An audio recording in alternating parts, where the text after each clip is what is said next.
Prezadíssimo telespectador, bem-vindos a mais um CBD, o Com Brasil Debate, numa edição especial em que nós temos aqui uma série de convidados, jornalistas que vão me auxiliar na entrevista que faremos hoje com um grande nome da política nacional.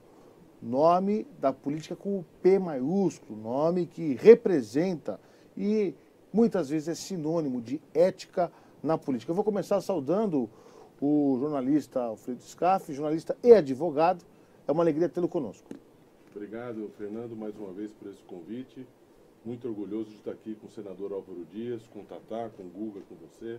Vai ser um programa maravilhoso, se Deus quiser. Obrigado pelo convite. O senhor já avisou antes da hora quem era nosso entrevistado de hoje, mas o senhor faz muito bem. Faz muito bem, porque as pessoas estão lá zapeando e querem saber quem é. E às vezes elas ouvem lá, quem é Álvaro Dias?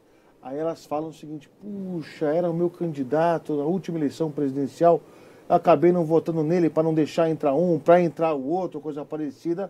É a sua oportunidade de conferir na entrevista que fazemos hoje, aqui ao vivo, no CBD Com Brasil Debate. Guga Mendonça, boa noite. Boa noite, Fernando. Muito boa noite a você ligado ao debate. Hoje uma excelente entrevista e eu estou feliz de estarmos todos de volta aqui ao estúdio da Com Brasil. São 180 dias que eu apresentei o último Com Brasil Debate aqui Saudades no do estúdio, né? Exatamente, da saudade. É verdade. Tatá Muniz, o que é que só você viu? Um dos maiores jornalistas esportivos do Brasil está aqui na Com Brasil. Fernando, boa noite, um abraço ao Guga, ao Scaff, ao senador Álvaro Dias. Olha, habitualmente a pessoa que senta à mesa de um debate tão prestigioso como esse vem com aquela cascata, né? Obrigado pelo convite, não é verdade? É verdade. Não tem convite nenhum. Hoje eu me convidei, liguei pro Fernando e falei, olha, vai estar lá o filho de Quatá, que passou pelas mãos do Dr. Manuel Carvalho, meu tio quando era garoto, dentista, e é do meu partido e de quem eu sou fã. Pelo amor de Deus, Fernando, hoje eu vou com o Brasil Debate, o presidente autorizou, eu estou aqui, já para quebrar o gelo logo. Tá certo. Que vem aquela conversinha, bom, obrigado pelo convite, que convite. É verdade, o senhor se convidou mesmo, eu admito isso, o senhor se convidou, mas como o senhor tem crédito na casa, eu achei melhor do que o senhor executar o crédito. Deixa eu saudar também quem está, o único jornalista que está à distância é por conta de uma deferência, por conta de ele ser o decano da casa, entre os nossos jornalistas todos que estão aqui. É ele, José Jantalha, o jornalista que raramente falha. Não vou dizer nunca porque ele não está aqui hoje, né? Salve, salve, Fernando Mauro, salve, salve, Guga Mendonça, Alfredo Scaff, Otávio Muniz, nosso convidado especial, e a você, internauta. Eu, na verdade, estou um pouco sem retorno aqui, mas percebi que você nos convocou. E convocados, então, estamos aqui informando que, na verdade, lá se vão 265 dias deste ano bissexto, de 2020, 21 de setembro. Pois é, então, na sequência, faltam 101 dias para este ano acabar. Olha, Fernando Mauro, hoje é o Dia Internacional da Paz, o Dia Mundial da Doença de Alzheimer, o Dia da Árvore, o Dia do Adolescente, o Dia do Radialista, nossa data, e o Dia Nacional da Luta das Pessoas com Deficiência. O que eu posso informar é que em 21 de setembro, mas no ano de 1776, acontecia o grande incêndio da cidade de Nova York. Nasceram nesta data o ator brasileiro Jofre Soares, Larry Hagman, ator estadunidense, para quem se recorda, o Major Nelson Didini é um gênio. O nosso querido Rogério Froz, ator brasileiro, e também nesta data nasceu Stephen King, escritor estadunidense. Morreram em 21 de setembro Virgílio, poeta e filósofo latino, e também o filósofo Arthur Schopenhauer, filósofo alemão, aquele que enaltecia o silêncio. Então, eu vou para o silêncio e entrego a palavra novamente para você, Fernando Mauro.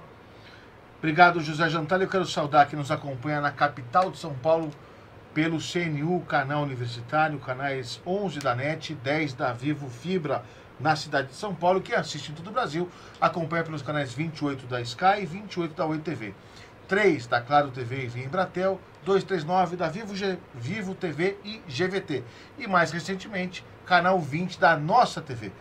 Bom, sem mais delongas, eu gostaria de saudar agora o nosso convidado de honra de hoje, que é o senador Álvaro Dias, senador pelo estado do Paraná. Senador, seja muito bem-vindo.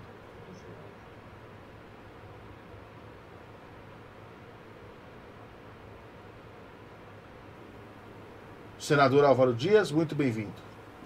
Opa.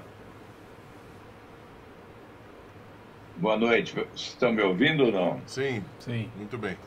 É um prazer muito grande conversar com vocês e com os brasileiros e as brasileiras que nos acompanham nesse momento, não é? Aqui de Curitiba, vocês aí em São Paulo, nessa fase crucial para o futuro do país. Eu creio ser um bom momento para o debate político, não é? E sobretudo sobre aquilo que o nosso povo deseja das autoridades e se frustra exatamente porque não consegue alcançar aquilo que deseja. Ou seja, são aspirações que são ignoradas por aqueles que representam a sociedade, por aqueles que governam o país.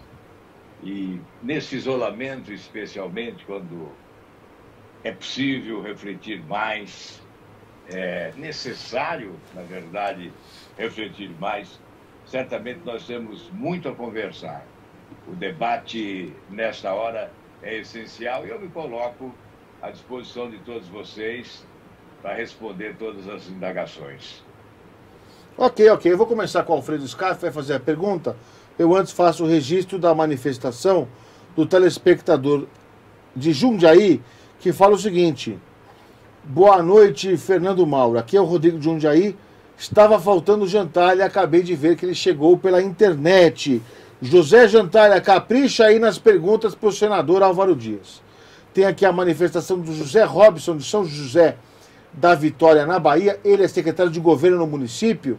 E ele fala o seguinte: opa, o programa como sempre está top, mas hoje quero saudar, além de todos que estão à mesa, o Álvaro Dias. Ele sempre teve a minha admiração. Gostei também demais desta mesa redonda. Alfredo Scarfe, você começa com a rodada de rodada de perguntas. Só se fosse da associação comercial, né? Eu sou dirigente da associação comercial de Guarulhos, de lá é rodada de negócios. Aqui é rodada de perguntas, por favor. Senador, um prazer estar aqui com o senhor. Até porque, desculpe, senador, se fosse para fazer rodada de negócio, não seria com o senhor, né? Com certeza. E nem nessa emissora também, né? Seria outra emissora. Por favor, Alfredo. Senador Álvaro, parabéns pelo seu terceiro mandato como senador, a sua luta diária para que o Brasil seja um país mais enxuto, economicamente desenvolvido. E a minha pergunta para o senhor é o seguinte: se a Selic está a 2% ao ano, por que o seu projeto que limita os juros bancários, que ainda assim é um excelente lucro, muito maior do que todos os países do hemisfério norte, tem tanta dificuldade de ser aprovado? O que a equipe econômica fala disso e por que o presidente da República não se envolve para que isso seja favorável a toda a população, o seu projeto de limitar os juros do cartão e os juros bancários, principalmente na época de pandemia? Ô, Alfredo, obrigado aí pela sua presença aí, pela oportunidade que vocês estão me oferecendo, não é? E olha, esse não é um enigma difícil de ser decifrado. O Senado aprovou, depois de uma pressão incrível, não é?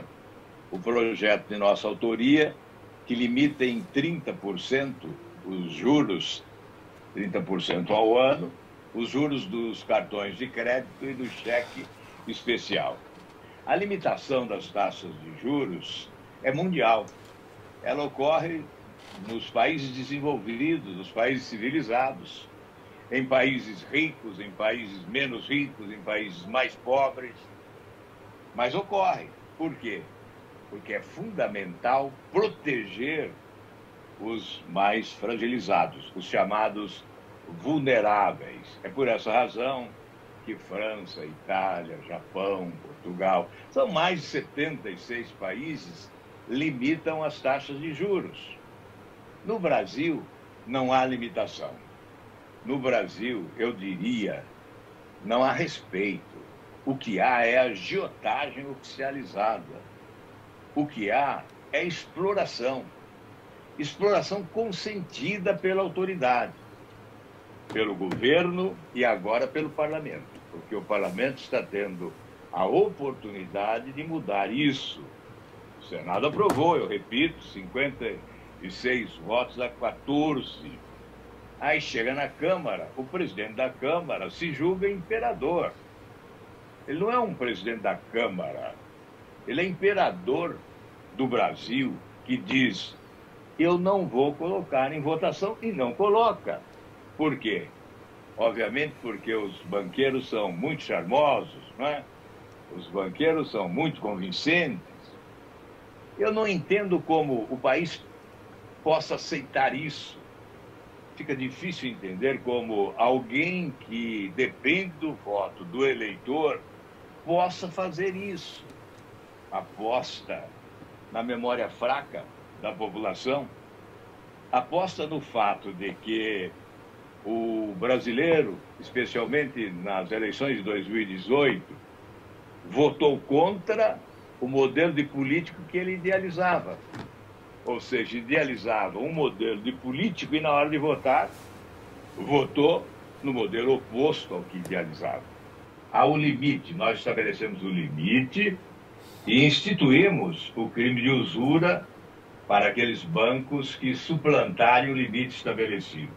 Isso ocorre, por exemplo, na Espanha, ainda agora no mês de março, um banco que opera também no Brasil, aqui com taxas de juros de 350% ao ano, e lá cobrou 27% e foi condenado na Suprema Corte pelo crime de usura. É isso aí. Porque o limite lá é 24%, é de 18% a 24%. Então você vai para Portugal é 15%, você vai para o Japão é de 15% a 20%, você vai para os Estados Unidos, depende do estado, lá há autonomia para legislar, então vai de 6% a 14%. Enfim, a média no Brasil foi de 312%. Agora, na pandemia, ao invés de ocorrer uma redução das taxas de juros, há uma elevação das taxas de juros. Então, é criminosa essa posição dos bancos brasileiros. 5 grandes bancos no Brasil comandam o crédito. São responsáveis por cerca de 90% do crédito. Isso significa o quê? Que 5 banqueiros podem se reunir ao redor de uma mesa e decidir quanto querem cobrar de taxa de juros, e nós temos que pagar. E depois houve uma curiosidade em determinado momento que também varejistas, grandes lojas varejistas, se posicionaram contrariamente ao nosso projeto. Nós somos um projeto. Não há um argumento que seja plausível, não há um argumento que seja um argumento coerente, de bom senso, né, que possa dizer, olha, não é bom para o país esse projeto. Se a taxa Selic é o que é, não é? E os bancos trabalham com a captação tendo como parâmetro a taxa Selic, por que admitir essa cobrança exorbitante de mais de 350%? Nesse ano tivemos taxa de 790% em plena pandemia. Então, olha, eu fico realmente irritado, indignado, porque não dá para entender essa postura do presidente da Câmara que não coloca em votação. Eu não posso criticar os deputados, porque eles não tiveram a oportunidade de deliberar sobre essa matéria. Bem, eu vou avançar aqui, tem muita manifestação dos telespectadores, eu vou registrar já já. Eu vou pedir para o Guga Mendonça seguir na rodada de perguntas e eu vou convidar o telespectador a ligar e participar. Eu posso, Tatá? Que isso, você deve. Então eu vou convidar, DDD 11 9 5648 11 9 5648 2828.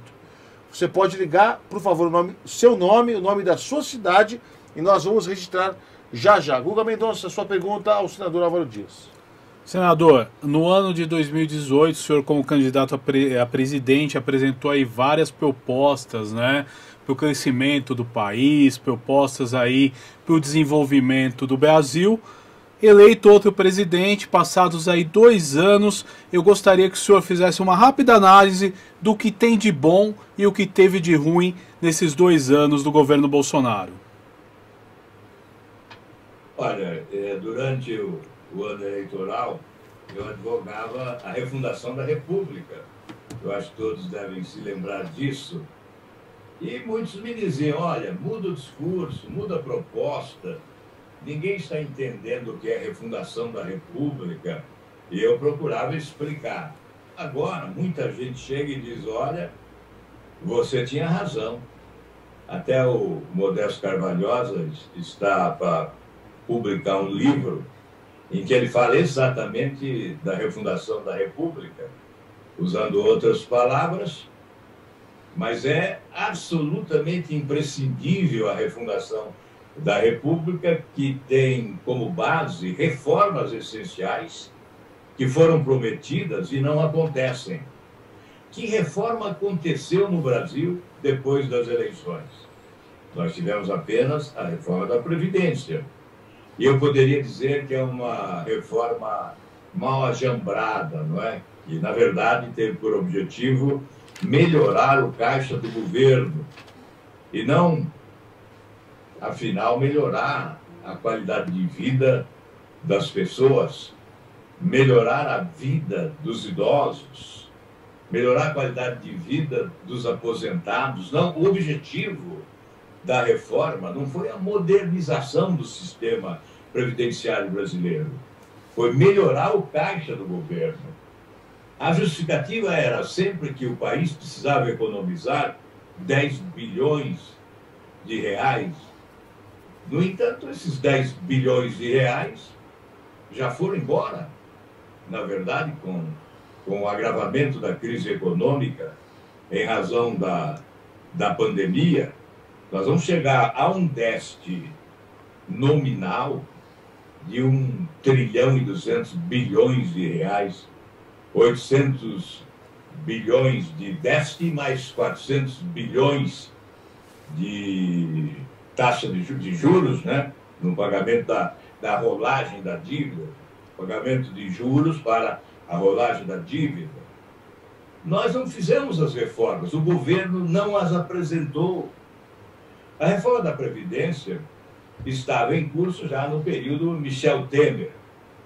E o Congresso melhorou a proposta, alterou a proposta, e no Senado Federal nós tivemos que aprová-la ao final do período legislativo, do ano legislativo, não é? Ao final, sem poder fazer alterações, porque retornaria à Câmara dos Deputados. Então idealizaram uma chamada PEC paralela, que era uma complementação daquela, e foi esquecida, a PEC paralela foi esquecida. Então, na verdade, só essa reforma aconteceu. E a reforma política, que é a matriz de todas as reformas, nem se fala. E a reforma tributária? A reforma tributária é um bate-cabeça sem fim. Bate-cabeça no Executivo, bate-cabeça no Congresso, entre a Câmara de Deputados e o Senado Federal. Não há reforma.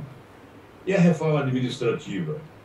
Depois de demissões que ocorreram, o governo acabou encaminhando um projeto, mas é um projeto absolutamente insuficiente, porque não altera benefícios favorecidos, ou seja, não elimina privilégios da elite política, da elite do funcionalismo, nos 3 poderes.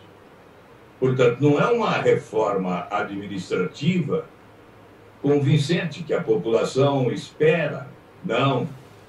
É uma reforma certamente que vai avançar um pouco, mas não vai avançar o necessário. A questão fiscal é mais grave, porque imaginava-se que logo no primeiro momento o governo faria um freio de arrumação, instituiria um limitador emergencial de despesas para superar o déficit daquele ano, e no ano seguinte, depois de um ano sem déficit, com o limitador de despesas, o governo partiria do orçamento base zero para eliminar desperdício em todas as áreas e, com isso, certamente alcançaria uma economia de mais 10%, com os 10%, equivalente aos 139 bilhões de déficit do primeiro ano do exercício, né?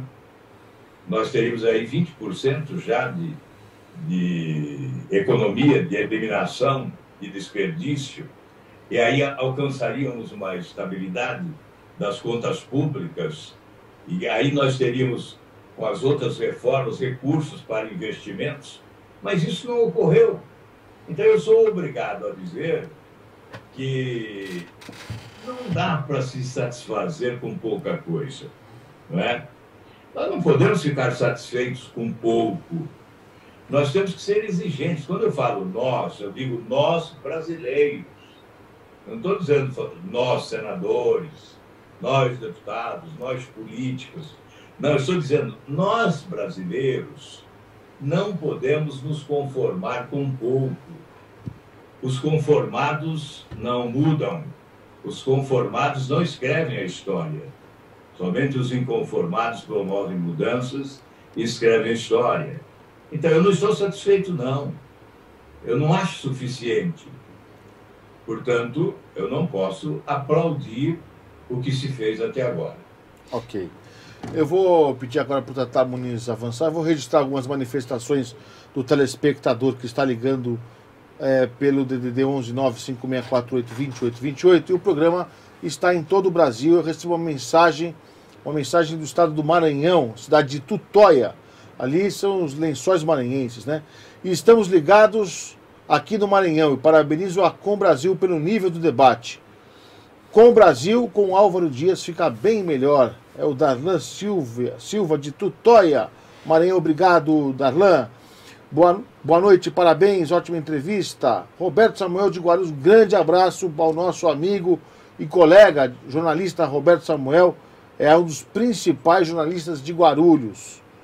Fernando, meu nome é Kleber Emerick.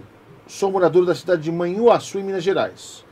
Gostaria de perguntar ao senador Álvaro Dias, do qual sou muito fã, por que ele desistiu da CPI das loterias da Caixa? Aí está aqui a pergunta do Kleber Emerick.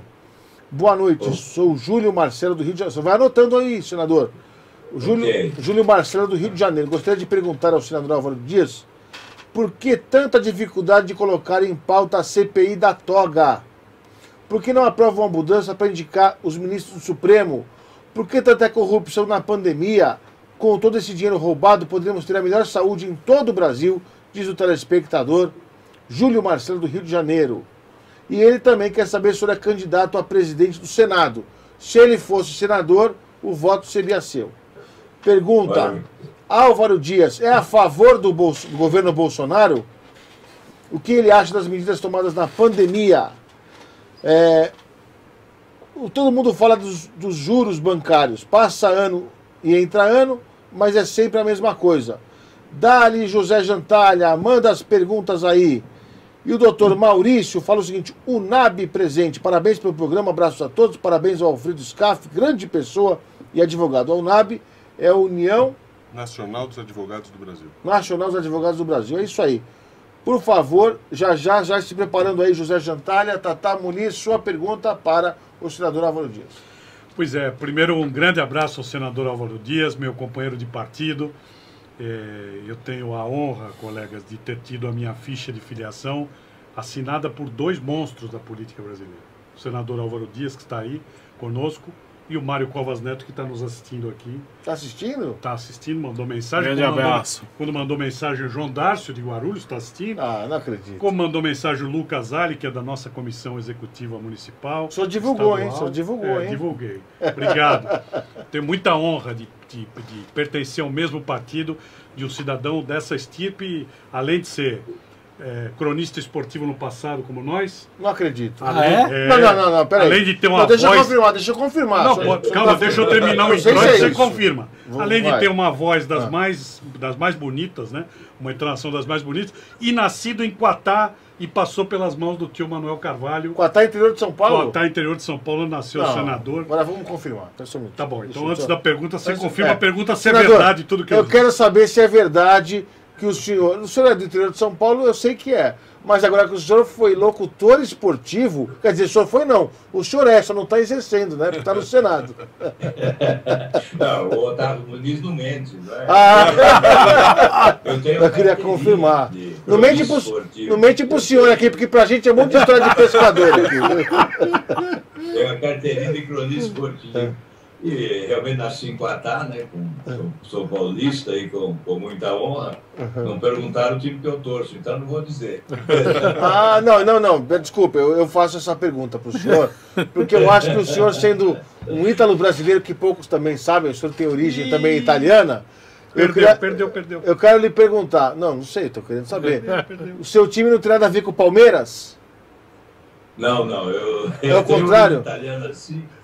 Sou também cidadão italiano. Aliás, é bom dizer isso, houve um referendo agora na Itália e houve aprovar o meu projeto na Itália. Eu gostaria que ele fosse aprovado aqui no Brasil. A redução do número de parlamentares é um dos meus projetos mais polêmicos, né, de tanto tempo. Desde 99 eu venho insistindo, apresentando, reapresentando, para reduzir 1/3 de senadores, 1/3 de deputados federais, estaduais, vereadores, etc. Uma grande economia, um legislativo mais enxuto, mais econômico e mais qualificado. A Itália, eu votei aqui no referendo, porque nós recebemos a correspondência para votar no referendo, né? Mas não aprovou ainda, senador italiano também.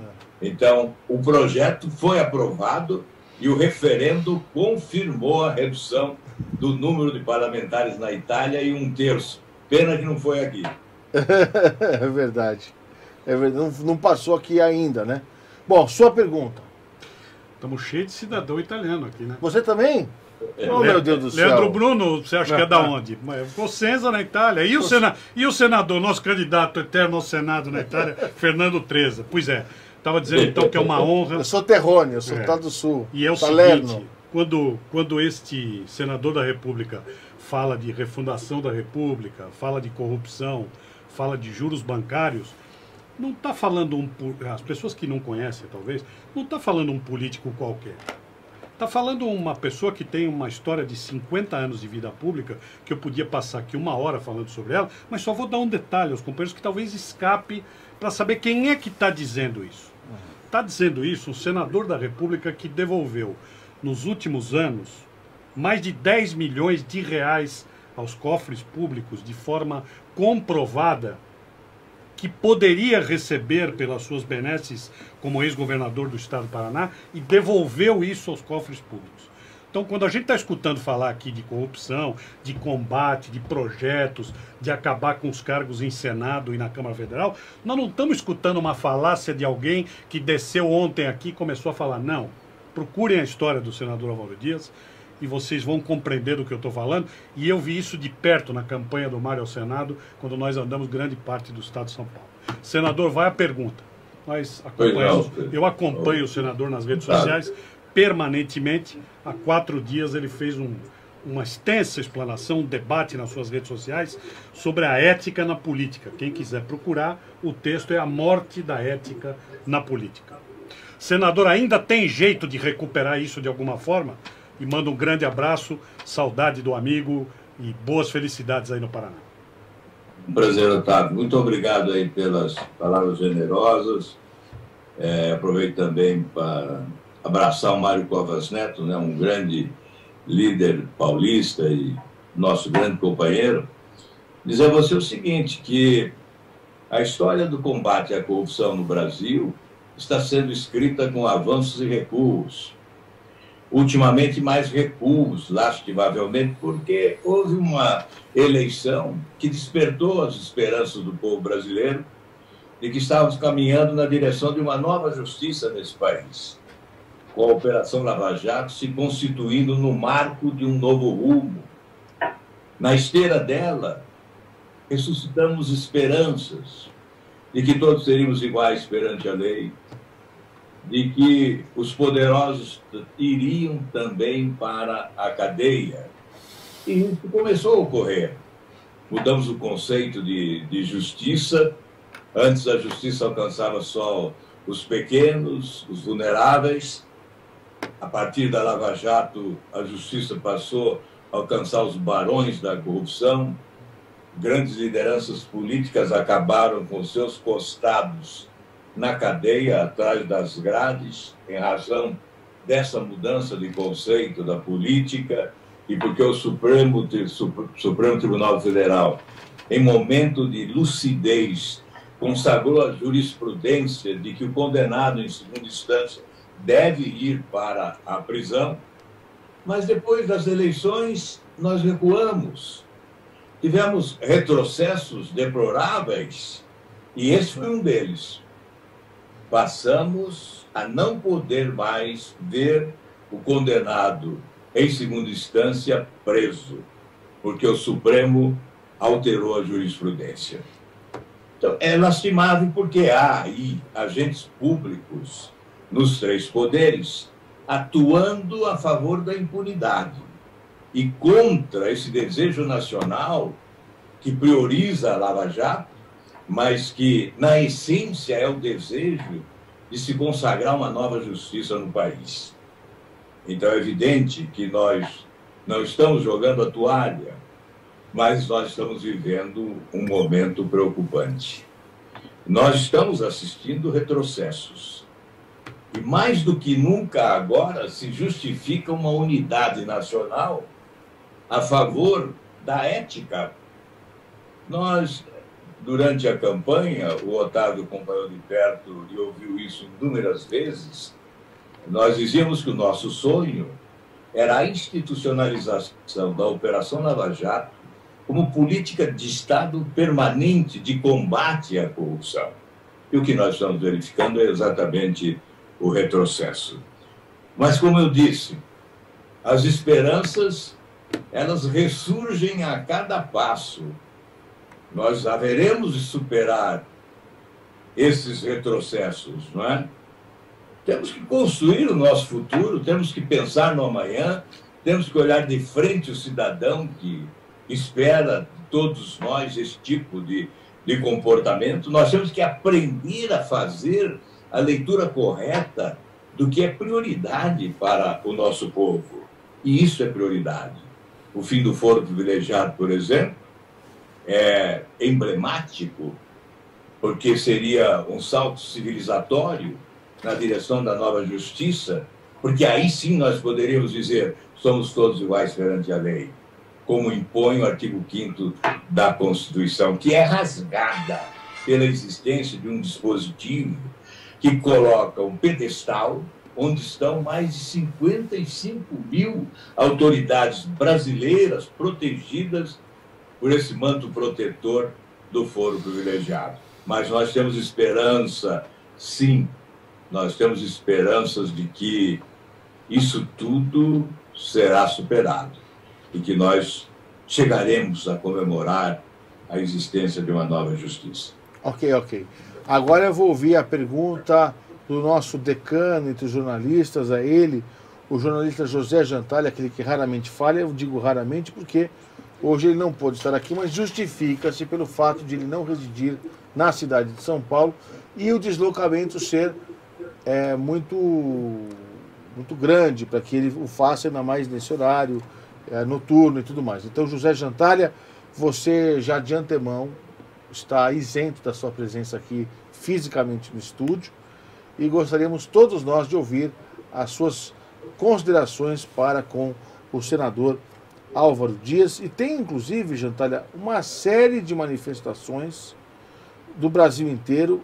Muitos deles aqui são seus fãs, você sabe disso. Eu vou ler. Posso ler rapidinho, Jantalha? Pode ou não? Claro, por favor. Olha, diz o seguinte aqui o telespectador. Boa noite a vocês. Álvaro Dias é o melhor senador do Brasil. Sou de Andaraí, na Bahia, Luciano Alves. Tá aqui a manifestação DDD 75. É o Brasil, né, que esse canal, esse programa chega, hein? Olha, tá vendo? Andaraí, na Bahia. Aqui é o seguinte, 51, Porto Alegre. Gostaria de cumprimentar o senador Álvaro Dias. Votei nele e dizer que este homem é a esperança do Brasil. Tá aqui o registro DDD 51.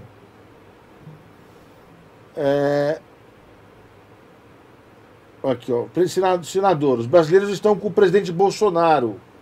Aqui é Paulo Carvalho de Barreiros, em Pernambuco. Aí ele quer saber se o senhor está com o Bolsonaro ou não. Parabéns, senador Álvaro Dias. Você disse o que eu penso deste governo. João Miguel de Arthur Nogueira, no estado de São Paulo, DDD 19. Não sei se é perto de Quatá, né? Não, perto de Campinas. Não, não sei. Vai que é da terra do senador aí. Boa noite. Aqui é Paulo de Catanduva, interior de São Paulo. O que o senador acha das reservas cambiais para cobrir o rombo da pandemia, pois o Brasil tem quase 2 bilhões de reais que está a usar metade desse dinheiro? Acho que na realidade as reservas cambiais são 200 bilhões de reais, não 2 bilhões, né? Mas o senador deve saber mais que eu sobre isso. Olha aqui, a Nadir, de São Paulo, dizendo que está ligada na nossa programação e está pedindo para resolver algumas questões técnicas, mas aí é para o Neto. Gostaria de ver o presidente Bolsonaro sendo entrevistado pela Com Brasil. A bancada está de parabéns. Senador Álvaro Dias. Senador Álvaro Dias com Brasil é melhor ainda. Está aí o telespectador do Rio de Janeiro. Outra carioca. Boa noite. Sou Lúcia Guerra, do Rio de Janeiro. Sou fã número 1 do senador Álvaro Dias. Ele é o cara. Manda um beijo para ele. Gostaria de saber dele se ele vai ser candidato a presidente do Brasil. E o que ele acha do Moro ser vice dele. Grata pela atenção e parabéns a todos. Esta entrevista não está boa. Está top. Tá aí. Muito obrigado, minha caríssima. Neste momento, zona rural de Três Pontas, Minas Gerais, terra de Aureliano Chaves. Vocês sabiam que Aureliano Chaves é de Três Pontas? Grande Aureliano Chaves, hein? Aqui é o Daniel Dantas, jornalista. Parabéns pelo nível da entrevista. Senador Álvaro Dias. Aqui é o jornalista Daniel Dantas, editor da Tribuna Líder, Varginha, Minas Gerais. Senador, o que o senhor está fazendo para acabar com os altos juros bancários de quase 1000% ao ano? Ele já explicou que, inclusive, fez algumas ações e depende agora da equipe econômica. DDD 75, que interessante, o senador tem fã no Brasil inteiro, hein, senador? 75 que é? Bahia, né? Bahia. Sou seu admirador, você sempre foi contra a corrupção. Se fossem todos assim, teríamos um país muito melhor para todos, diz o telespectador que nos acompanha do DDD 75. Depois fala seu nome aqui, meu caríssimo telespectador. Boa noite, Fernando Mauro e convidados. Esse debate é disparado o melhor da televisão brasileira. Não fala isso. Quem que tá falando isso? É Vânia Alegre, do Rio de Janeiro. Não fala isso, que o Roda Viva agora deve estar louco com a gente, o Vânia. Pelo amor de Deus. Senador, eu quero dizer que o senhor está isento. Se o Roda Viva ligar para o senhor para reclamar, o senhor fala que a culpa é do Fernando Mauro, deixa que eles ligam para mim aqui, tá? Aqui, ó. Aqui, ó. Boa noite, Fernando Mauro. Sem demagogia, você é carismático, disparado um dos melhores apresentadores da televisão brasileira. Gosto do formato do programa. Mas traz o Ciro Gomes. Vai ser enriquecedor. Quem está me dizendo isso é o telespectador José Apolinário, 48 Santa Catarina. José Apolinário, nós já chamamos o Ciro Gomes, tem que falar com ele, vamos pressionar aí para assessor. Na verdade, não chega isso nele, Convite não falta, né? Convite é uma assessoria que fica barrando. Você pega aí, ó, o senador Álvaro Dias, ele não se dispôs, falou, não, vou falar, TV Comunitária Nacional, uma TV pública, tá no Brasil inteiro, vou dar entrevista. Uma TV pública não, a maior TV pública do Brasil. Não, maior não, que aí eu vou brigar com a TV Senado, né? Mas, vamos lá. Olha aqui o que tá falando aqui mais para mim, ó. Meu Deus, o que tá tanta gente aqui? O Brasil não tem culpa de haver pandemia. Tem 84 anos. Olha aqui, fiz serviço militar da FAB em 55. As mudanças das notas de dinheiro não será uma coisa que poderá ajudar a pegar os desonestos. É o Robson Pires de Ribeirão Pires, São Paulo, Manuel Hauck. Meu voto para o próximo presidente, se o Bolsonaro não for candidato, é para o Álvaro Dias. Assim seja, amém. Olha aí, o senhor está com um voto de um senhor de 84 anos, que já lutou pela FAB, Força Aérea Brasileira, e está aqui declarando o voto do senhor, hein? Que legal, isso é muito bonito de ver. Outro aqui, ó, com o Brasil, com o Jantar ele fica melhor. Na campanha política para presidente, Álvaro Dias denunciou várias falcatruas do PT. Eu quero saber se ele continua anti-PT. Álvaro Dias é a favor da prisão em segunda instância? Quem está perguntando é o Rodrigo Cruz, da cidade de São Paulo. Senador, o senhor está anotando aí, né? Tem muita coisa para o senhor aqui, ó. Aqui é o Júnior Soares do Alto Santos, do Ceará. Gostaria de parabenizar o excelente senador do Ceará. Como é que pode? O pessoal gosta do senador do Ceará, Rio de Janeiro, Bahia, Rio Grande do Sul. Tá demais isso aqui. Boa noite. Aqui, ó. Senador Álvaro Dias. Quando é que vamos ter um projeto de lei para atualizar leis penais mais rígidas? Sou de Votuporanga. Depois do Pedro Simon, apenas Álvaro Dias é gente boa naquele Senado. Bom, eu vou parar porque... Vem ver, olha isso aqui. Eu quero que o senhor fale para mim que o senador já falou que o senhor não mente, né? Falarei, então não. Vem cá. Eu tenho esse hábito. Eu quero que o senhor me diga o seguinte. Isso aqui, ó. É assustador. Vamos começar aqui, ó. O nosso programa começou aqui, ó. 9h45, 9h46, vai chegando, vai. Eu quero saber se consigo ler tudo isso aqui. Não vai conseguir ler. Isso é o prestígio do programa, seu, nosso, obviamente. E do senador. E do senador. Agora vamos deixar o Jantalha falar, que o povo quer ouvir o Jantalha.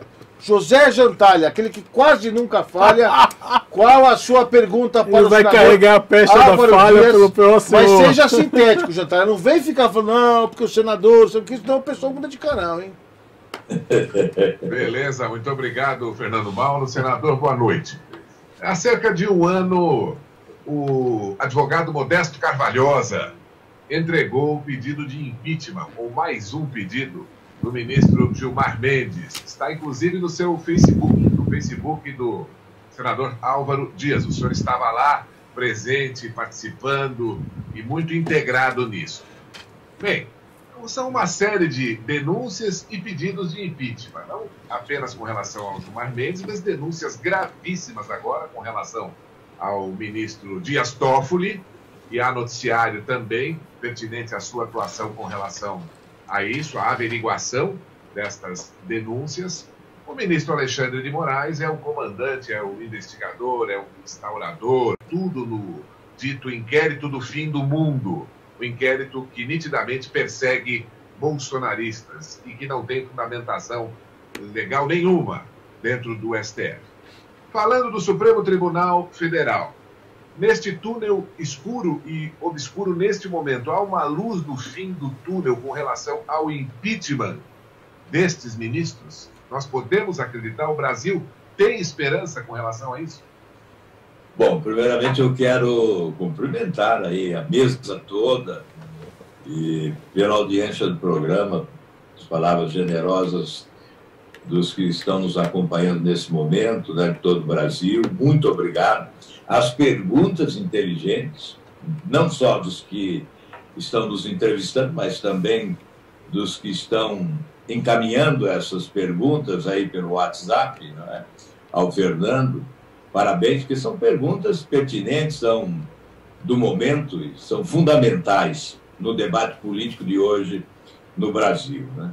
Em relação a essas questões que envolvem o Supremo Tribunal Federal, nós temos a CPI Lava Toga, né, a instituição de uma CPI, que nós tentamos no ano passado, né? Chegamos a obter o número de assinaturas. Houve uma interferência direta do presidente da República, que conseguiu a retirada de várias assinaturas, e nós não conseguimos a instauração da CPI Lava Toga, que tinha o objetivo não de desacreditar o Poder Judiciário no país, que é uma instituição que tem que ser respeitada porque é essencial ao Estado de Direito. Nós temos que combater aqueles agentes públicos que, integrando essas instituições, seja o parlamento, seja o executivo, seja o judiciário, não correspondem às expectativas da nação e cometem desvios. Mas temos que preservar estas instituições. E o Supremo é uma instituição a ser preservada. Ele é insubstituível. Nós, que integramos as instituições democráticas, somos passageiros, transeuntes, substituíveis. As instituições não, são permanentes, devem ser definitivas e são insubstituíveis. Mas nós tentamos a instalação dessa CPI Lava Toga e fomos impedidos. Depois, os impeachment, né? Vamos explicar isso, porque como senador eu sou muito cobrado, todos os senadores são cobrados constantemente, não é? Porque o Senado não toma uma providência. Infelizmente, há uma configuração jurídica que confere ao presidente do Senado muito poder. Assim é o sistema presidencialista. O presidente da República também é detentor de poderes incríveis e pode exercê-los. O presidente do Senado tem esta prerrogativa, só cabe a ele, exclusivamente a ele, acolher, ou seja, considerar admissível um requerimento que pede impeachment de um ministro do Supremo Tribunal Federal. E o presidente do Senado não admite submeter nem mesmo a mesa do Senado. A mesa do Senado não se reúne. Se reuniu uma única vez no ano desde 2019, fevereiro, até agora, se reuniu uma única vez para cassar o mandato da senadora Selma, a juíza Selma do Mato Grosso, uma mulher honrada, digna, que por decisão monocrática do Supremo, encaminhada ao Senado, fez com que o presidente do Senado reunisse a mesa do Senado e determinasse a perda do mandato da senadora, com consequente posse do seu suplente, mas a única reunião. Não reuniu a mesa do Senado para discutir os pedidos de impeachment e nós, senadores, não tivemos a oportunidade, portanto, de deliberar sobre esses pedidos de impeachment de ministros do Supremo Tribunal Federal. Eu trago de volta o fim do foro privilegiado. Aí está também a importância de acabarmos com o foro privilegiado, porque, veja, há uma espécie de conluio, não é? Entre Senado e Supremo. Por quê? Porque só o Supremo julga senadores e só os senadores julgam ministros do Supremo. Se nós acabarmos com o foro privilegiado, essa dependência termina. E quem sabe seja possível dar prosseguimento a esses requerimentos. Você citou o Carvalhosa, grande jurista, que tem o meu respeito, que levou um enorme volume, né, com fatos que justificavam o impeachment de ministro do Supremo. E até hoje isso não aconteceu. Essa é a situação. Qual é o problema maior que eu vejo e que exigiria uma mudança? É o modelo de constituição dos tribunais superiores. Os ministros dos tribunais superiores são escolhidos politicamente, há uma indicação política. É preciso substituir a indicação política pela meritocracia. Aí caberia aos próprios magistrados selecionar os mais capazes para ocupar a função de ministro dos tribunais superiores. Evidentemente, uma lista que seria submetida ao presidente da República, que elegeria um deles para submeter a sabatina no Senado, e estabelecer duração de mandato, como há nos Estados Unidos, por exemplo. Então, são essas as questões que eu poderia destacar entre tantas perguntas que fizeram relativamente àquilo que se trata da interdependência dos poderes ou a relação entre os poderes, porque isto é fundamental no sistema democrático. Senador, por gentileza, tem uma manifestação aqui do Rio Grande do Sul, da cidade de Santa Maria, do Dirley Bittencourt. Diz o seguinte: até que enfim o senhor Jantalha conseguiu falar. Que aí você sabe que tem os fãs do Jantalha, né? Os Jantalhetes. Tem os como é que é? O seguidor do Bolsonaro, como é que chama? Bolsominions. Tem os Bolsominions. Os Jantalinos. Ó. Até que enfim o Jantalha conseguiu falar. O programa está muito bom com o senador Álvaro Dias. Diga para ele que sou fã. Um abraço. Agora tem uma observação, aí que vem a questão, por isso que eu interrompi a sua resposta, deixei o senhor terminar, porque aqui o telespectador, ao final, ele fala o seguinte: tem que aumentar a hora do programa. Bom, aí o programa está acabando agora, quero agradecer a todos, exceto se o senador, aqui ao vivo, nós não combinamos isso com a assessoria do senador, o programa é 9h30 às 10h30, eu tenho que me despedir. Às vezes o senador tem uma outra live, tem um outro compromisso, nós entendemos também. Mas se o senhor falar, vou mais 25 minutinhos, nós vamos fazer mais 25 minutos, que o Brasil... O senhor não sabe, eu vou mandar para a sua assessoria a manifestação de Teresina no Piauí, 73 na Bahia, 21 no Rio, 79 não sei onde é que é, 41 é Paraná com certeza, 74, 75, 13, 21, 11, 40... É o Brasil inteiro. Então, o senhor fala, Fernando, eu tenho compromisso, acabou o programa. O senhor fala, fico mais um pouquinho, eu faço mais uma última rodada, mas é rápido, hein, se o senador topar. Não, fico com o maior prazer. Eu acho que justifica, a causa justifica. Que bom aqui. Pode contar comigo aí mais tempo. O senhor nos defenda junto à sua assessoria, por favor, que vão reclamar comigo, vão falar que eu pedi 1 hora e já peguei meia a mais aqui. Mas vamos lá, tem uma boa causa aqui. Está aqui a manifestação do Aguinaldo de Entre Rios, na Bahia, DDD 75, dizendo que é seu fã, na Bahia. 21. Olha só, manifestação da Pet Gateal, não é Gatô, Gateal, também ligada na programação da Com Brasil, DDD 21, Rio de Janeiro. Tem aqui a manifestação. Nossa, aí não pode escrever uma carta. Quem que mandou para mim aqui? Tem carta aqui. Ah, não, mas justifica. Não tinha visto. É uma carta, mas é que como é colega seu, senador, aí eu vou ler porque só por uma consideração ao senhor, tá? Olha só, boa noite, Fernando, a todos. Em nome dos meus amigos Fernando Mauro Tata Muniz, também colega partidário do Podemos. Parabéns pelo programa e principalmente pelo entrevistado de hoje, que enriquece muito o programa. Senador Álvaro Dias, líder do Podemos no Senado. É um grande prazer, uma grande honra pertencer ao mesmo grupo, ao mesmo partido que Vossa Excelência. Em nome de todos os guarulhenses, aí minha cidade, eu não posso deixar de registrar.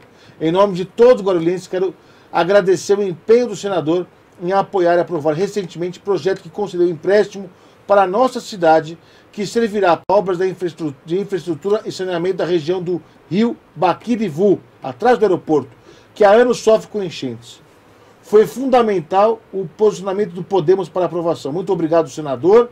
Sucesso e conte sempre conosco, João Darcio, que é vereador do Podemos em Guarulhos, né? João Darcio, grande amigo. Aí eu tive que registrar, aí senão... Só essa carta que eu vou ler, pessoal. Se vocês mandarem mais carta, é difícil ler aqui, hein? Boa noite, senador. Por que o Senado não abriu um processo para mandar tirar os ministros do Supremo? Por que o Congresso não coloca na pauta mudar a moeda do Brasil? Assim, teria mais dinheiro para a nossa economia. É a pergunta do Flávio, do Rio de Janeiro, que da moeda eu não vou falar, mas em relação a trocar ministro do Supremo, né, é pertinente.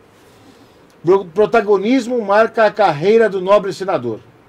Sou particularmente nobre admiradora do senhor. Fernando Mauro, parabéns pela condução. Sua produção está de parabéns. Feliz em ver a retomada dos estúdios da Alameda Santos. Olha só, a Arielle Margiota aí, que é nossa colega aqui da Com Brasil, registrando. Obrigado, Arielle. Tem mais aqui, 41, vamos pegar 41. Parabéns, José Jantalha. Você é o homem certo para esse jornal da Com Brasil. Aqui é Rogério Contenda, do Paraná. Tem uma cidade chamada Contenda? Não, Rogério da cidade de Contenda. Não sabia que tinha uma cidade chamada Contenda, hein? Aqui pertinho de Curitiba. Fernando Mauro, boa noite. Sou do Paraná. E o Paraná se orgulha demais desse senador. Está aí o telespectador de Contenda. Boa noite, pessoal da Com Brasil. Sou sua admirador, assisto o programa de vocês todo dia. Álvaro Dias, se eu pudesse votar em você para senador, votaria eu e minha família inteira. Um abraço da Lúcia, de Senhor do Bonfim, da Bahia. Meu Deus, 74 DDD. Olha aqui, ó. Mais manifestação. Eu não consigo, desculpa. Vamos ver só de Teresina, vai, que eu gosto de lugar mais distante. Mais vai. longe. É mais longe, boa noite aos nobres jornalistas. Parabéns pelo excelente programa. Sou admirador do senador Álvaro Dias. O que fazer? Olha essa pergunta aqui, pronto. Eu vou fazer essa pergunta como se fosse a pergunta do Alfredo Scaff, que aí já pula ele. Não, tô brincando. Não, é que a pergunta é boa. Eu sei que o senhor faria essa pergunta. Aqui, ó.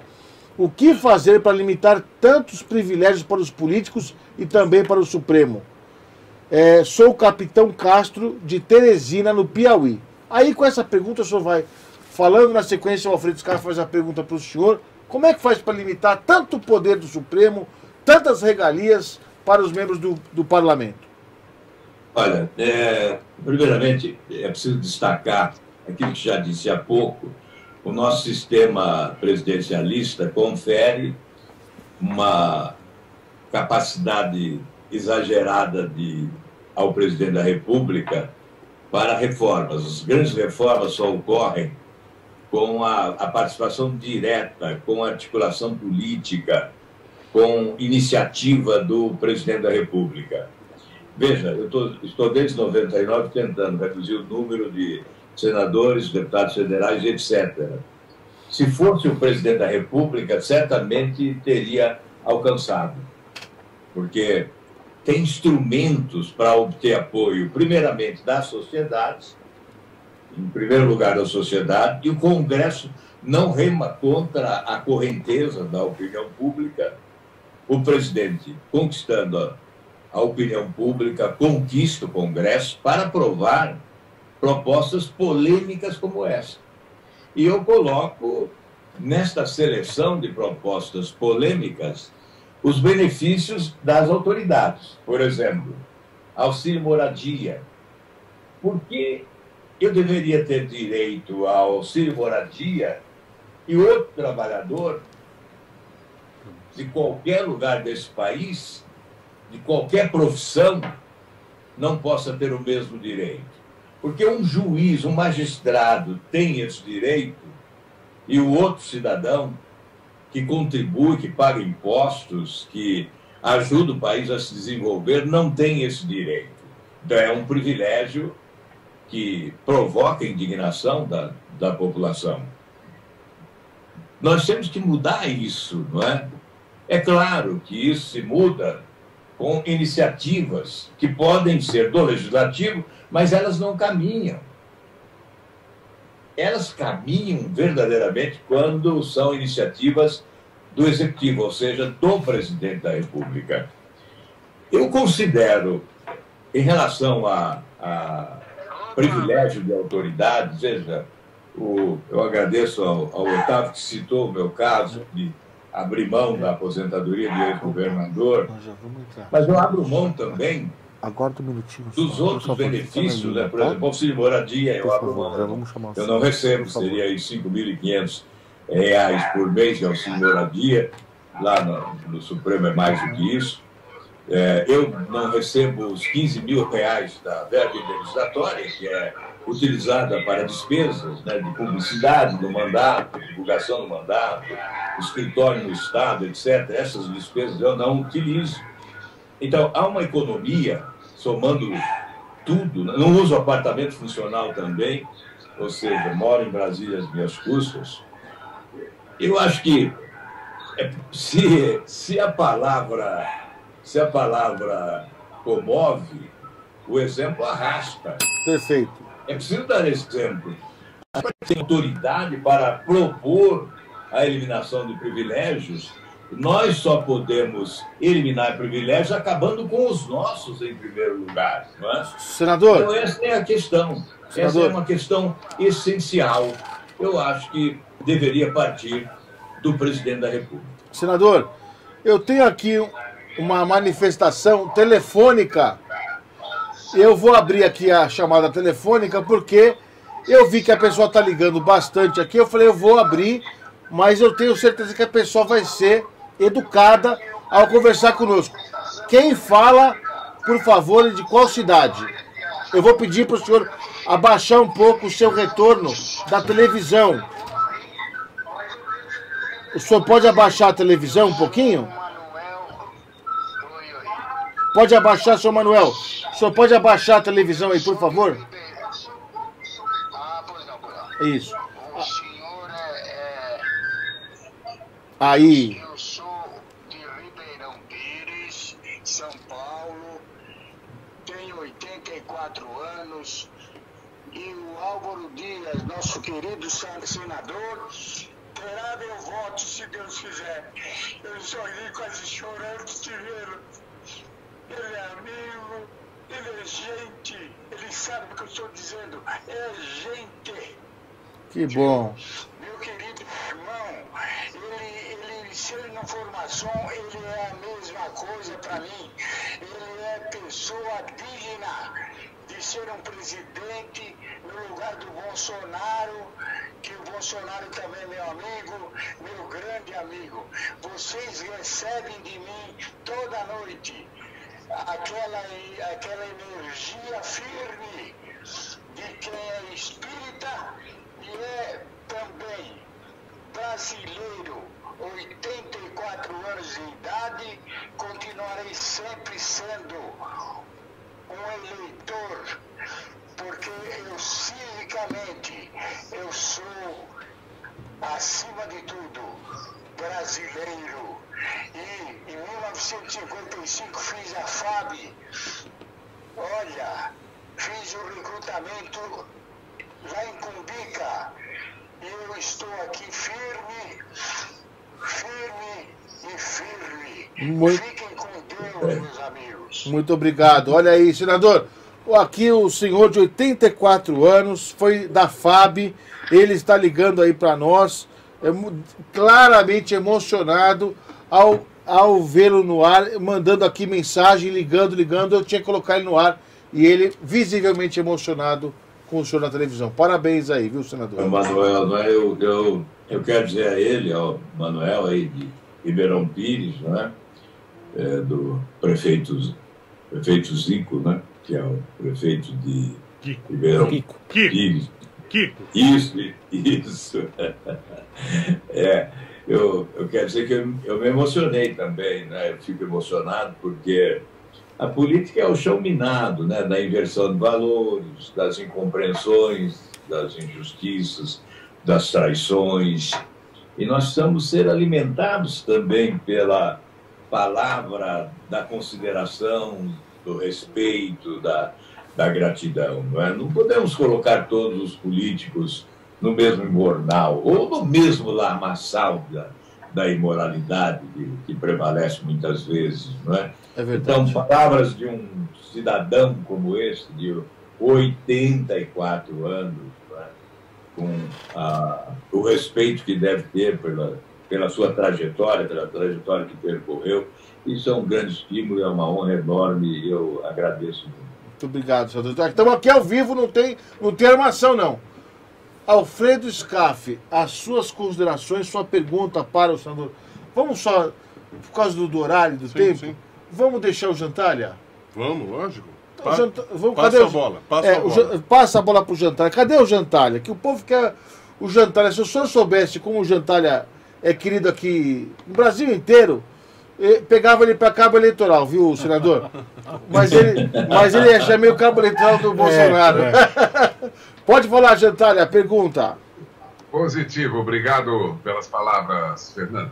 Senador, eu peço uma avaliação sua do Brasil nesse momento de saída de pandemia. Há um clamor da população, da massa trabalhadora, não a da população acomodada, que recebe os seus vencimentos, sei lá de onde, mas da população que realmente trabalha, que produz, que necessita ver o país andando. Há um clamor pelo retorno da normalidade. Como é que o senhor vê, em nível nacional, a retomada do Brasil em termos de crescimento, de saída de pandemia, claro, com preocupações básicas, mas focando com a sobrevivência das pessoas, ou seja, o fim desse alto índice de suicídios, o fim do desemprego, o fim da fome, tudo isso causado, do meu ponto de vista, por políticas erradas estaduais. que acabaram sacrificando demais a população, foram alertados, muitos governadores sobre isso, muitos prefeitos. Cuidado para não matar o paciente. E hoje nós temos aí uma população toda sofrendo muito, extremamente preocupada com o seu futuro. Como é que o senhor vê aí um paralelo seguro de combate à pandemia e sobrevivência, que as pessoas possam comer, viver e trabalhar? Olha, Gentalha, é evidente que levaria muito tempo para fazer uma exposição sobre tudo o que ocorreu, o que vem ocorrendo, causas e efeitos e consequências, não é? Um vírus que chegou, não pediu licença, foi ingressando de forma violenta, descomunal, não é? Nós não estávamos preparados, nosso sistema de saúde não estava preparado, enfim, é um inimigo perverso, cruel, e muitos erraram. Eu até em determinado momento eu disse, olha, eu vou abandonar minha vocação de crítico, já que a minha vocação autêntica é da crítica, a opinião crítica, não é? E vou ser compreensivo, é hora de construção, é hora de solidariedade. Mas, na verdade, o desemprego, as desigualdades sociais, elas vêm de longe, não é de agora, não é desse governo, de outros governos, e não é da pandemia. A pandemia agravou, há um agravamento da situação. Hoje, as atividades estão voltando à normalidade quase que de forma plena, não é? Então, eu imagino que estamos superando já a barreira do medo para este avanço. No entanto, é preciso considerar que as desigualdades sociais vêm de longe.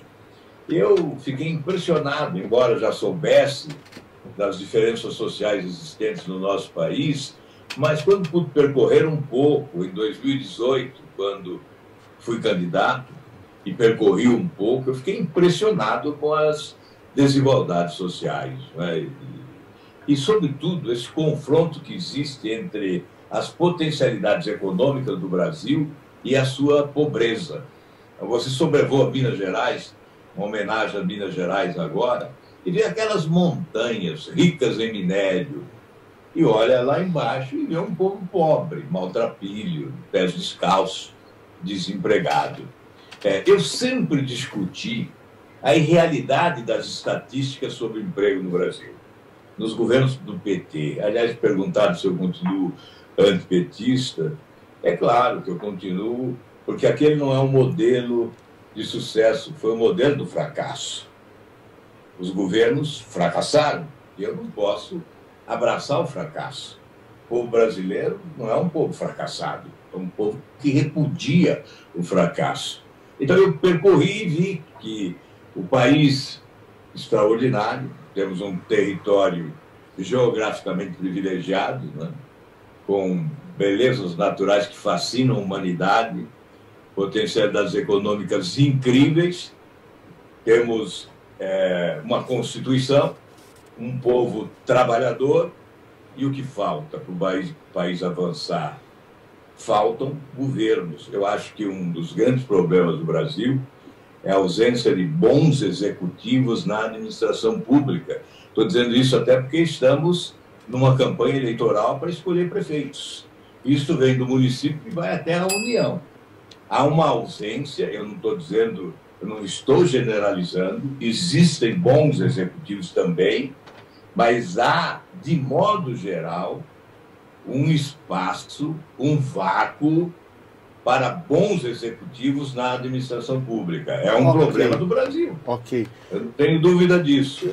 Por essa razão, agora a crise se aprofunda, a dívida pública cresce, as dificuldades aumentam. É hora de gente experiente, competente, qualificada tecnicamente, capaz de aglutinar as forças. Um dos problemas do Brasil é essa dicotomia, esse enfrentamento entre extrema-esquerda e extrema-direita, que colocam desta forma: se você não é da extrema-esquerda e não é da extrema-direita, você está no muro. É o que me dizem, saia do muro. Ora, na verdade, é preciso reconhecer que existe vida inteligente entre a extrema-esquerda e a extrema-direita, e que o ideal para o país sair desse buraco que se encontra é o equilíbrio. é exatamente buscar valores da esquerda, valores da direita e caminhar adiante. Esta, eu creio, ser a proposta de bom senso, equilibrada, capaz de fazer com que o povo brasileiro possa voltar a acreditar num futuro melhor. Como é que é? Agora me pegou. Tem uma expressão em latim. Lembrei. Esqueceu de novo. Medium virtum est. A virtude está no meio. Pronto. Isso. Agora vem cá. Jantalha é carismático e direto ao ponto. Aqui é Enedina de Votuporanga. Tá aqui, mandando um abraço pro Bolsonaro. Tudo bem. Se o Bolsonaro não se candidatar em 22, meu voto será Álvaro Dias na cabeça. Sem Moro.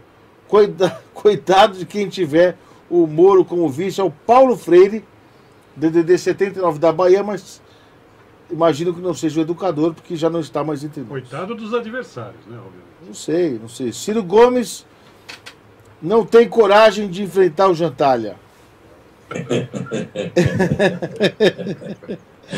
Agora, o que o Álvaro Dias acha da atuação do Supremo? Fernando, o programa é top, 1 hora de programa é pouco, diz aí o telespectador de São Paulo. DDD 73, aqui é um vídeo, então não é participação.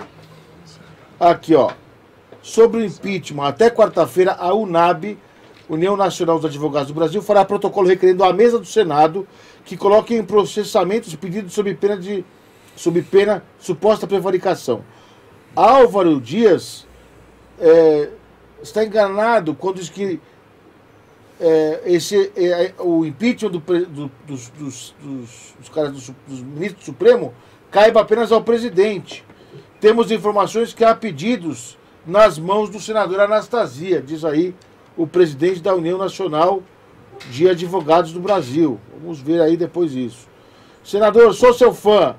Gostaria de vê-lo juntamente com o presidente Bolsonaro e o Magno Malta. O Brasil aí estaria muito bem. Parabéns pelo programa, senhor Fernando Mauro e bancada. Aqui é Jorge de Santa Luzia, em Minas Gerais, na Grande Belo Horizonte. Está aqui. Um grande abraço ao público de Minas Gerais. Fernando, você disse Roda Viva. Eu fui ver quem que estava lá. Era a Ana Maria Braga. Você despertou a curiosidade da gente. Mas eu estou com o Brasil. Parabéns pela entrevista com o Álvaro Dias. Aí está aqui a participação da Nadir de São Paulo. Obrigado, Nadir, aí, pela audiência. É que ela estava nos acompanhando pelo CNU, canal universitário, já cortou a transmissão 10h30. Quem assiste pelo canal 28 da Sky. Curitiba, parabéns pela entrevista, Fernando Mauro. O senador Álvaro Dias foi o melhor governador que o Paraná já teve. Aqui é de Jair Trindade de Curitiba. Os cofres do estado do Paraná ficaram com saldos positivos durante sua gestão. Quem é brasileiro é Álvaro Dias. Fernando, você tem bom gosto. Parabéns por ter trazido o nosso senador.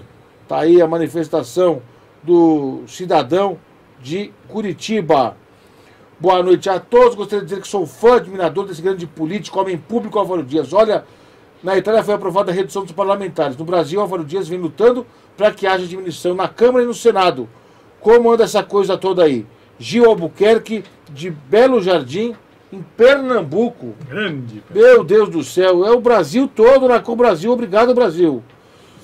DDD 11, São Paulo, capital. Sou sua fã, senador, por sua grande capacidade do quesito penso.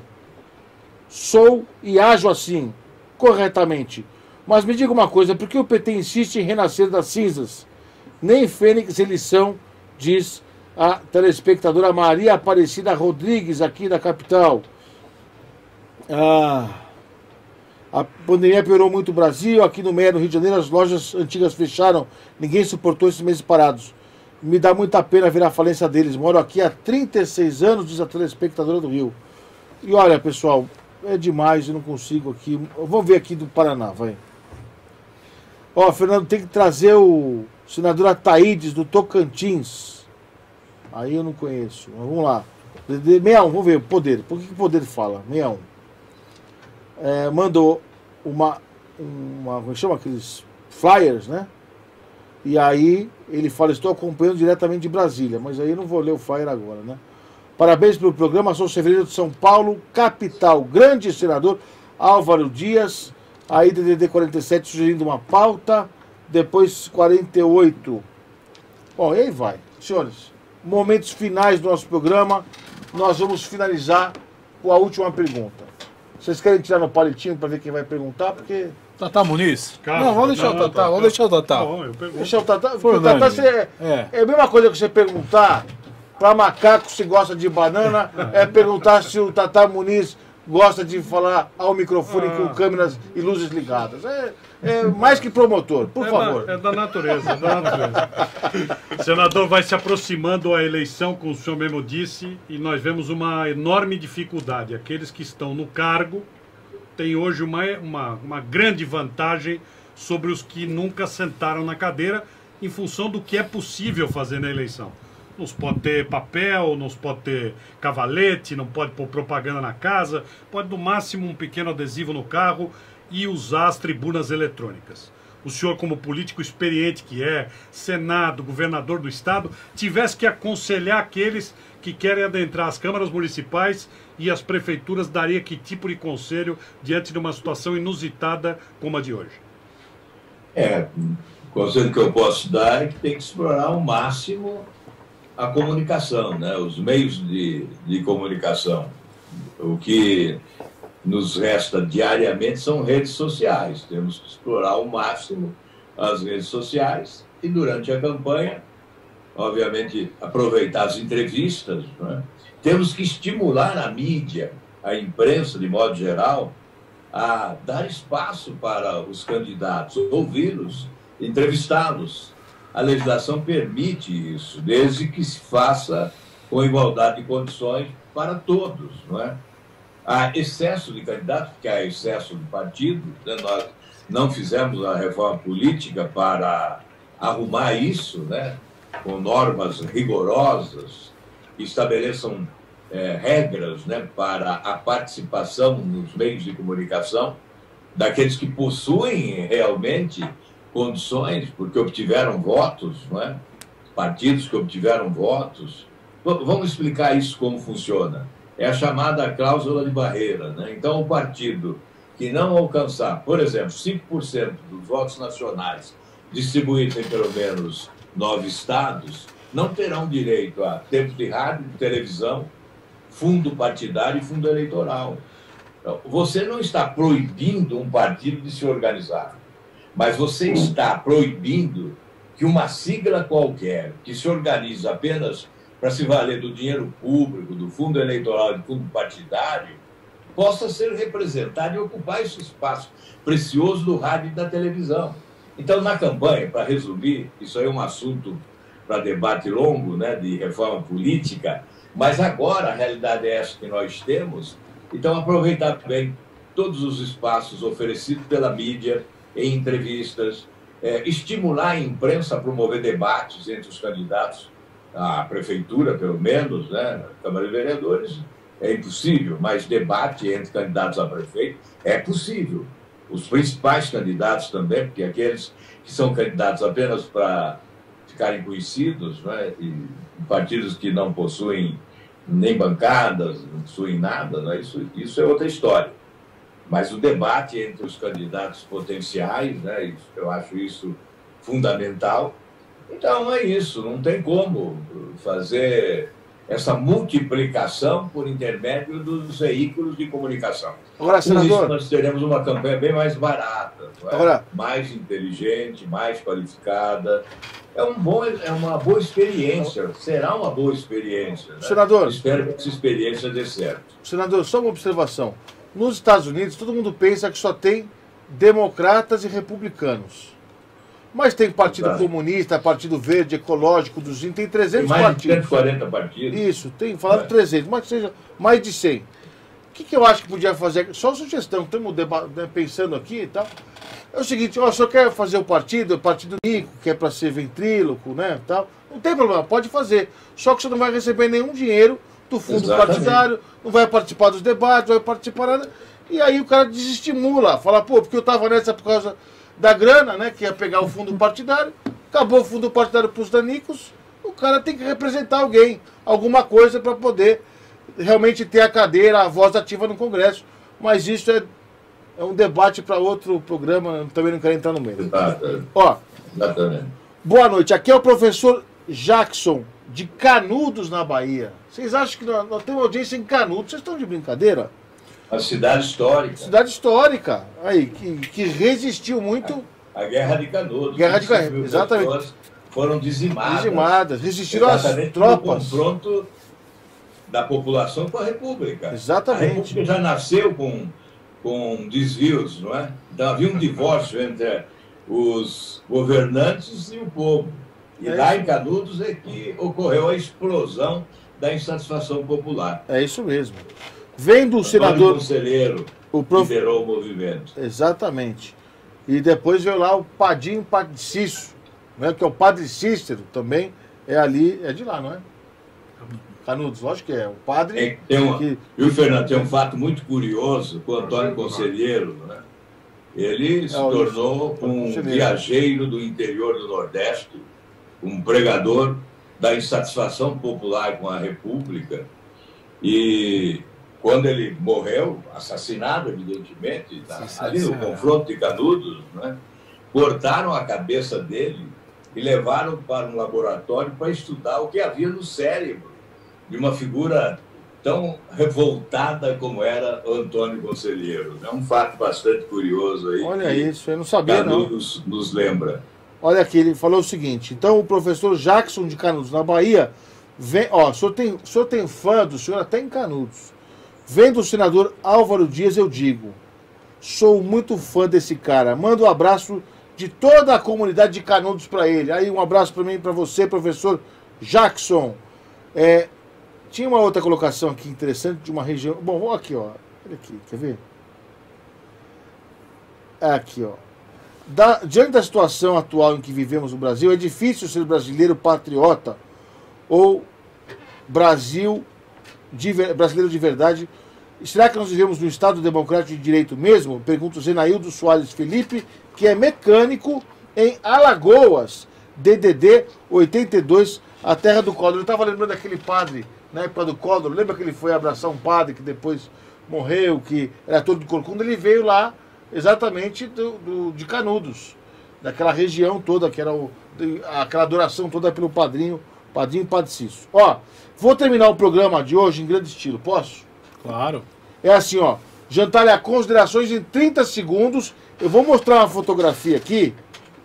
E o senhor Manuel Monteiro Rauch, de 84 anos, que fez FAB, Força Aérea Brasileira, fica no ar aí que eu vou mostrar. Ah, já mostrou. Então mostra, eu ia mostrar ele daqui a pouco. Mas aí, tá aqui a homenagem do programa ao telespectador Manuel Monteiro Rauch. Um grande abraço aí, senhor Manuel.